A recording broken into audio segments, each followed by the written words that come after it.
sinisigurado po natin na ang ating mga serbisyo walang diskriminasyon. Hindi po ito para sa ilan lamang. Kung kaya po ang lahat, sinisigurado po natin lahat ng Sultan Kudarateno, hindi lang nila makikita kundi mararamdaman pa ang tulong ng Provincial Government of Sultan Kudarat sa ilalim ng PTM Kapamilya.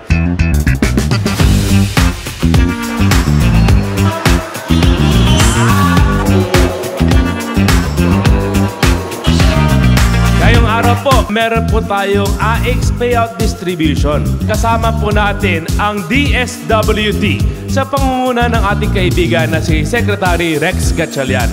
Pero alam niyo po ba na ang pondo ngayon na ibibigay sa ating mga kababayan sa umagang ito ay nagmula po sa isang mabuti at napakabait na senador.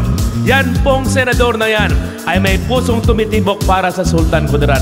Laging iniisip ang Sultan Kudarat. Hindi lamang po AX ang kanyang binibigay. Siya rin po ang sa likod ng building na ating itatayong Sultan Kudarat College of Medicine. Yan ay walang iba kundi si Senator Sani Angara. Ito po ay dahil bilib na bilib ang national government sa sistema ng ating pamumuno.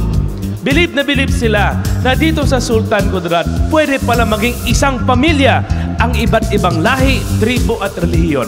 Alhamdulillah, dahil po sa ating pagkakaisa, ang dami na nangyari.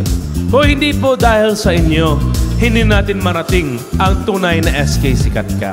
Encompassing governance, where we engage our communities, we empower our people, and we excel in the delivery of public service.